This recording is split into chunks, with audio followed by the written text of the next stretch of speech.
I know what this indicator's really after, Mr. Osawa. It's Tomi. Osawa remains silent. Mr. Osawa? Is everything alright? No, I went dead. Guess that answers that well enough, Kano said as he put away his phone. Now it's clear why the criminals were after Tomi. Saw an uneasy look on Stanley's face. Something on your mind? Kano asked. Stanley responded with a question of his own. If Tomi was carrying the antiviral, how were the criminals planning on getting it from her? Kano thought for a moment. Well, taking her by force, the scramble posed too high a risk, he said. There were nearly 100 detectives there, and they must have guessed there would be. That's why they devised the Attache case relay. They wanted to abduct Tomi somewhere away from the dragnet's notice.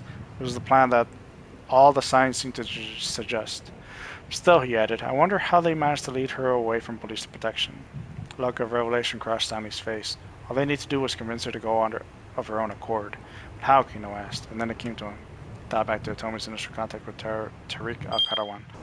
That face, though. Alright, what should I do? I think I had to go with the first one.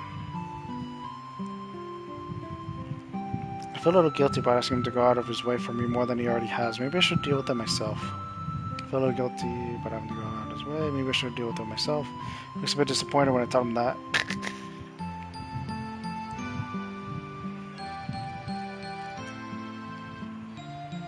I buy the necklace for 30,000 yen and leave it at a knick-knack shop, Paul in the costume with me. And then everything's gone now. Great.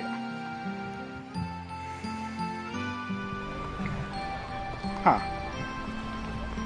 But as I walk along, I start regretting my decision. I can't find a good place to throw the cat outfit away. Finally, I spotted a convenience store that looks like it'll do just fine. One of the employees is out front cleaning out the trash can. Several large garbage bags lie on the side of the road. Perfect. Maybe I can have him toss out the costume along with everything else. Excuse me, so I've got this old cat suit here. I figure I can't hurt to ask. Yeah, I know. Shop boy takes the costume from me. Taku Okada, 22-year-old, getting by on part-time employment. Recently, after a number of employees quit in rapid succession, the owner already took on several new hires. But for some reason, instead of everyone chipping in on the cleaning, Okada always winds up stuck doing it. You ready to throw this thing out? I got it. He sounds hopefully unsurprised. Accepts it so blithely that I actually feel bad. It's been like this all morning, he says. I don't even care anymore. Just throw away what you need and be on your way, I guess. It's been like what all morning. I'm out here cleaning and people keep dumping trash on me. First it was this couple that up and threw a garbage bag at me. Chiendo and Tomi Osawa, the two have just run into a girl called Kano.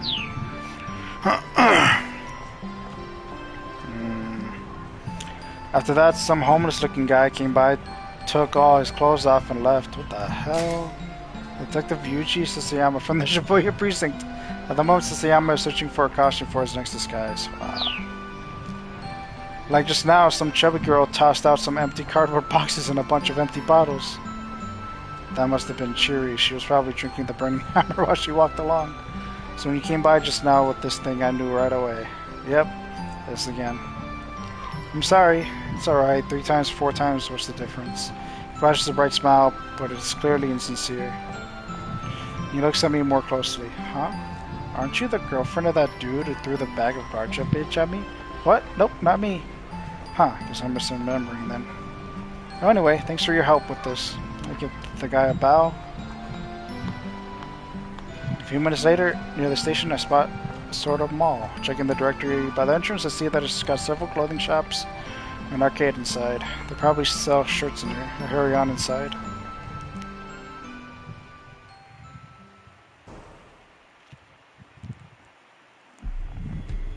Ten minutes later, a man clad in black appeared on one of the monitors. The operator lined up his cursor. The comparison check confirmed that it was Al-Karawan. Yes, Kano hissed, pumping his fist.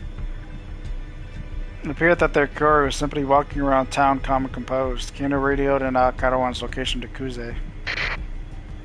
All units intercepted suspect on the double Kuze ordered. Kano will provide guidance using the surveillance monitors. He saw Al-Karawan stop in front of a cigarette vending machine. Was he waiting for someone? Sasayama reporting, I've got eyes on Mutt. Kano's partner had evidently been nearby. I'm making the arrest, he said. There was a note of courage in Sasayama's voice. He came into view on the monitor, walking casually. At some point, he ditched his anime nerd costume for a street dancer's getup. It didn't appear yet that Al-Karawan had noticed him yet. Bit by bit, Sasayama closed the distance. Not much further now. Kano's hand balled into a fist as he watched. Then something unexpected happened. Another man came running into view right in the middle of that monitor. Dario Toyama? While searching for Hana at Shibuya Jijo, he was located by a duo of debt collectors and fled the scene. Hana left Gigo to find him and ran into him here in Maruyamacho. The pair are heading toward Koendori, trying to find a place to hide. There was no sound, but they could see that the newcomer was shouting something. As Akarawan turned to look at the man, Sasayama launched himself like a bullet from a gun. In an instant, Detective and Purple were locked in a violent scuffle right here on the street. Kano swallowed a lump in his throat as he watched the struggle unfold.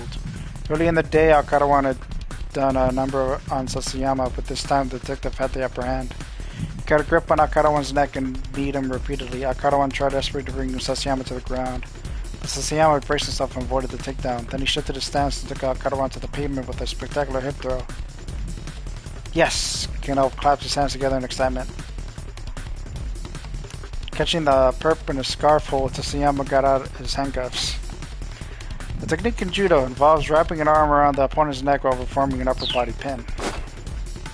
Astounding, we should head to the scene, Kano said. He looked away from the monitor for a mere moment, and when he looked back, Sasayama had released his hold and crumbled to the ground. What? Panicked, Kano stared at the image of his friend. Oh, shoot. There was something jutting up from Sasayama's abdomen. Zoom in, Kano cried frantically. The camera closed in on Sasayama. Shit. Now Kano could see exactly what he'd feared. Sasayama had been stabbed in the gut, blood pooled in the pavement around him. Kano screamed, Sasayama! Camera showed several other detectives arriving at the scene, capturing Akarawan before he could escape. But Sasayama lay motionless. The pool of blood around him spread further and further across the pavement. Unable to look any longer, Kano rushed on the surveillance room.